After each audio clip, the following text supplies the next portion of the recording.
In Conversation, Front Row, the Forbes Woman Africa interview. Sabrina Dhowre Elba is the CEO of Sable Labs, a model and an activist. Born in Vancouver, Canada, and of Somali descent, she is passionate about gender equality and promoting the empowerment of women and girls worldwide. Sabrina was appointed UN Goodwill Ambassador for IFAD in April 2020. She works with various civil society organizations as an advocate for human rights and food security. In 2023, she received a TIME100 Impact Award and the Crystal Award from the World Economic Forum.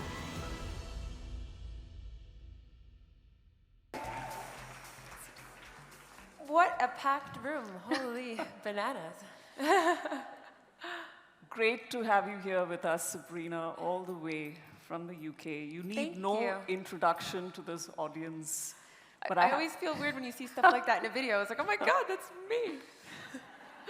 So she's a multi-hyphenate in every sense of the word. A model, a beauty pageant winner, a UN Global Ambassador, an entrepreneur, the CEO of Sable Labs, and what, of course, everybody has that one question on their minds today. You're also married to a man almost every woman in this room is in love with. Oh yeah, I'm a little used to it. I know my role. So that's our cover. He was our cover star last year. I'm taking good care of him, guys, don't worry. He's good, he's good. He's in good hands. So the truly, truly gorgeous couple that you are. That's nice. What is interesting, that although you're from Vancouver, you're now based in London with Idris Elba, and you're both actually from Africa. I mean, his parents are Sierra Leone and Ghana, and you're of Somalian heritage. So besides the shared history and you have common goals as well. Both of you are into making agriculture and farming and food sexy in Africa. You've been on several platforms together, and there's that very urgent conversation of climate change, food insecurity, all of that you're taking on. How have you managed to rekindle your interest in Africa? You know, we've always been passionate about Africa, and it's actually one of the reasons we connected the way we did. Himself being all the way from West, and myself being East, we always had this kind of passion to give back or do something as a first generation outside of the continent. You know, I went back to visit a lot, he did. We were in love with Africa, and the reason we actually ended up in agriculture together is because we both have, you know, this mission, this big dream to see Africa for its full potential, and it's one of the reasons we work with IFAD as well, because we both agree that the aid model can be very cyclical, and IFAD is just one of the amazing organizations that looks at adaptation for rural people, that has long-term solutions, that builds independence, that presents Africa as an investment opportunity, and that was something we were super passionate about. So we actually bonded on this, which is crazy that we both get to do the work together now, and now I'm so thankful to be back whenever I can. It's funny because everyone's like, oh, don't you just love going to East? I'm like, no, I love going everywhere. I genuinely love the continent. It's such an amazing place. I love Joburg. Oh my God. Wow, that's great. I love Joburg. Great for South Africa. So working with rural communities in Africa, and the prevailing influence in your life was always your mother. Yes. Right? She encouraged you to take to activism and advocacy and this love for the community. How was it like growing up with a very strong female influence? Oh, it's everything. You know, my mom's amazing. I wish she was here. She wishes she was here. But she was always an advocate from as long as I can remember. She'd go back to Somalia. I mean, she left just before the Civil War. So can you imagine being in Canada so far away from your family and then watching the country you love fall apart on the news? She was always trying to find a way to return it to the way she remembered. But she's a huge advocate and a big philanthropist, and she started the Hoya Madian Foundation. So I remember when we were kids, she'd leave us all the time, and we'd be like, where are you going again? And she'd literally go to rural communities and hand out water, and it's just something she's always been passionate about. It's rubbed it's come down on me, which I almost think subconsciously sometimes. I'm like, oh, she's been influencing me this whole time, my whole, my journey growing up, and I don't think I even realized it. Even bleeding into the business that I do, and I mean, she's a huge inspiration. She's who I want. I'm so sappy. I could talk about my mom all day, but I do love her. She's a good person. That's fantastic. And also, you've been married to Idris for over 5 years now. Yeah. We've all seen pictures of that beautiful ceremony, the lavish ceremony in Morocco. You were wearing a Vera gown, if I'm not mistaken. And you're looking absolutely stunning. So you've worked together, and I've seen interviews where you've said that you've always been encouraged by his entrepreneurial sense. And even when we featured him last year, we talked about how he's big into film production, of the development of the film industry, and even the development of Sierra Leone. So we're really keen, we're watching that space with Idris Elba, but with you, you've set up a business called Sable Labs. You're the CEO and founder, and you're a celebrity who cares, clearly. Because this is not just another vanity beauty project for you. You're using African ingredients, you're going back to the roots of our traditions to actually use that in your skincare brand. So tell us how this journey has been, inculcating that African culture into your skincare brand, and why. I've definitely grown an entrepreneurial bone now. I didn't think I had one. I wanted to be a lawyer my whole youth life, and did uni, did my LSAT, was ready to go. And then, of course, I met this amazing guy and was like, maybe I'll go to London for like 2 years and see what that's like. I never went back to Vancouver. And I watched Idris sort of be his own boss, start business after business, because he was so passionate about the things he was doing. He wanted to do it himself, really, to have that power and control to navigate the spaces that he was in a way that has fundamentally built his personality, his persona, I think. And I admired that. But when it came to starting the business, the skincare business together, I think I was in a place where, and I had done so much work with agriculture before that, with IFAD. Right, yes. I was in a place where I'd kind of come around to beauty as a concept because I was so frustrated with my skin, and being now able to showcase these amazing botanicals from like all over the continent, and to be able to showcase them in a way that really boosts their efficacy with other ingredients. So, for example, you have like an African resurrection plant, which is from South Africa in one of our new products, combined with okra and retinol. People get this beautiful marriage of botanicals and science, has become such a passion of mine. And I was sitting with editors in New York the other day trying to explain to them, don't buy black-owned because, that's a nice thing to do or whatever. Buy it because it works. And African botanicals are so powerful. They exist in the harshest climates. They are more powerful than other antioxidants we're seeing around the world. So it's this notion that people should start looking to African founders and black founders as the experts, the leads in a lot of these issues around skin. And I'm excited to see that change. Thank you. There's just this weird conception that, there's a black founder behind this brand. I guess it's only for black skin. And me and my team were like, what? We don't think about that in any other context. Just because there's a black founder doesn't mean that we've now then, put our group of consumers in this tiny hole. And actually, if you go to a retailer in the US, I mean, potentially even some of the retailers here, but you'll find products that are catered towards African skin or black hair in a separate section. You go to a Walmart in the US, there's a whole little separate section. So the retailer is then telling the customer, these products aren't for you. It's for a different set of people. And I think that has done more harm than good, where maybe at one point in time it was about showcasing those brands. None of those brands are black-owned now anyways, Like, I still look at olive oil and pink lotion, and I was like, such icons in our bathrooms growing up. I mean, they're not even black-owned. And then there's this whole question of where we get the ingredients from, which is what I was alluding to in the beginning of this. And we discovered, through the work that we're doing, how abusive that agricultural sector is. If you look at shea in West Africa, throughout West Africa, it's unfair wages, unsafe working conditions. I mean, people are dying, children are dying. For what? for shea in a beauty product on our bathroom counters. It was the silliest thing I'd ever heard, you know, and we didn't want to contribute to that. So the way we do our sourcing, which is funny because we're the small guys, and it really should be the big guys doing it this way around, is to look for small communities and farmers who we have reached out to us now after having built the brand the way we do, who, you know, farm locally the ingredients that we're looking for, so we can connect with them. Most of these ingredients aren't on something like the European portal for skincare. So for instance, ghasl, which is an East African staple, and I hope most of the people in this room have heard about it. We helped this farmer fill out the safety sheets. Now that ingredient is on the portal. Other brands can then come in, shop the ingredient, and put it into their products in a way that's safe, it's been tested. And on top of that, we do clinical studies for each of the products so we can show how efficacious they are.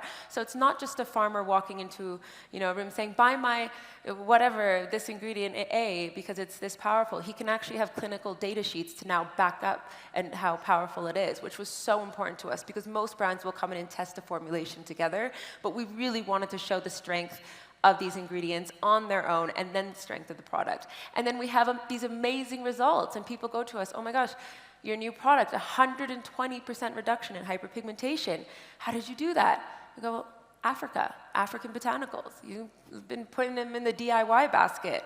They are good ingredients, good stuff. And that's become such a point of pride for us at the brand, to be able to sit in a room and talk about how okra is good for your skin, you know, with like editors and stuff. And even with like influencers, and them get really excited about this A-beauty concept. A-beauty has been going on a long time.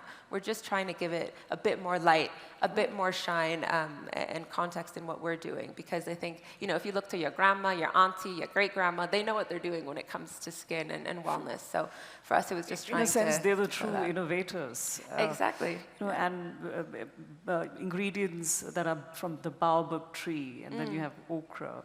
But you also work a lot with these smallholder farmers and these communities. But how do you think, on a global scale, in the global industry, African innovators are leading in the global industry? What are the trends for 2024 that you're seeing? Oh, that's interesting. Well, I do think there is that shift towards looking at A-beauty, African founders, Black founders as the experts. And what I am seeing more and more of now is founders finding the resource, which may not have been there before. You see incubators at bigger places like Coty, Estee Lauder, looking for small groups. In the US, you have the 15% pledge, which was an initiative started by Roy James and Emma Grede to, you know, push retailers to at least hold 15% Black-owned brands, which I think is amazing. It is more representative of the demographic. So you're seeing more opportunity. What I hope that means is that we see a flood of new Black brands. And why not, right? And like I said, we know what we're talking about when it comes to particular issues. Hyperpigmentation I've been dealing with my whole life. You come to someone that looks like us. And you're still very young. So, yeah.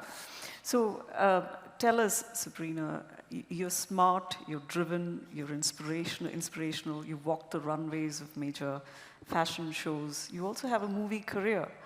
Can you tell us a little bit about that first film you did and what you have on the cards? Oh my gosh, that's so funny. Actually, the first show I ever did, I was like 20, and I did this audition called In the House, and I got like a small lead on a couple episodes with Flavor Flav, like so random, but he had this little sitcom for a while, and I tried to tell Idris that when I met him, like, I've acted before. And I actually went to acting school for a while before university, so I do love the craft. I have received a master class over the last couple of years. You would not believe, because I've been on set with him, and I've got to see how directors work intimately, and so I have kind of fallen a bit in love with it again. And I did a small film with him, just like a tiny part called 3,000 Years of Longing, and still every time I see myself in that film, I'm like, oh my gosh. Like, but I actually love film. I mean, that's for us, it's like the best, perfect night. Sitting on a couch, putting on the TV, watching a movie together. It's hard to watch movies with him because he just like dissects everything. He's like, oh, the camera didn't catch that. Or I'm like, shh, I'm in the moment.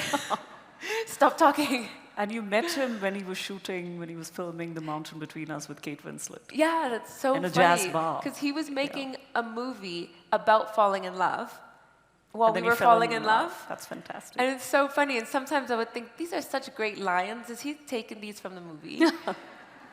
He's very flirty. He's quite good at that. Very charming man. But yeah, we met in Vancouver, We've seen Canada. the Calvin Klein ad last week. Beautiful. Yeah. I'm not sure my mom loves it, but...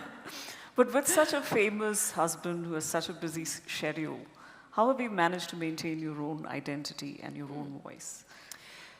It's funny that we have to even ask that question. How has a woman been able to maintain her identity around a man? I mean, it's such an annoying concept, but there's truth to it because he has such an overshadowing, sort of like a big universe, a big presence.